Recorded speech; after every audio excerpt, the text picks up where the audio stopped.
This segment brought to you by the Kansas Soybean Commission, the Soybean Checkoff, progress powered by Kansas farmers. Welcome back to Farm Factor and the Kansas Soybean Update.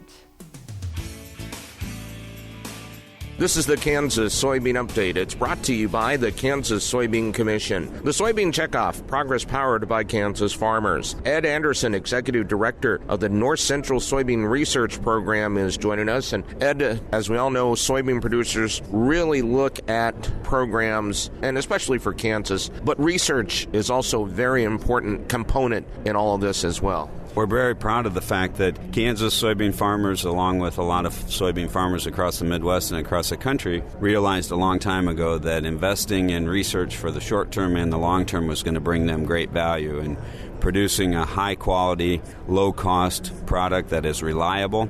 Because that's the ability then to pool those resources and to be aggressive as far as research is concerned. Soybean challenges and opportunities in production don't start and stop at state lines. And so about 27, 28 years ago, commissions and boards and associations across the Midwest got together and formed the North Central and decided that, as you say, if they pool their financial resources, if they pool their leadership, if they bring the brightest and best researchers from all of the land-grant universities across the Midwest to bear on problems and opportunities for them, they're going to get good things done currently. And for the last several years, this pool of resources has been somewhere in the range of $4 million a year. And then those funds, by these talented researchers at the universities like Kansas State, they're able to leverage those checkoff funds with competitive grants and company private sector contributions. And so it ends up being a much larger investment than just the $4 million. Can you give an example of some of the current research that's going on right now? One project that I'd like to highlight in particular that Kansas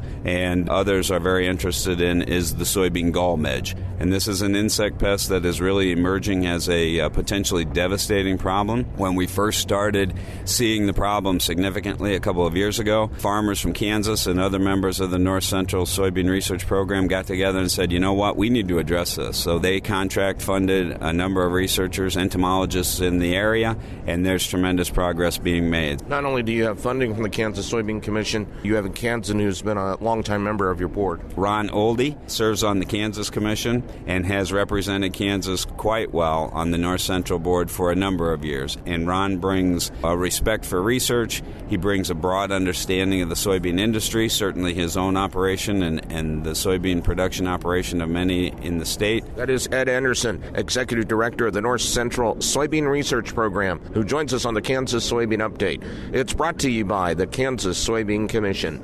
The Soybean Checkoff, progress powered by Kansas farmers. Learn more at kansassoybeans.org. For Kansas Soybeans, I'm Greg Akagi. Coming up next on Farm Factor, Kyle Bauer talks to Chip Schilling with BASF and explains what they're doing to preserve butterflies.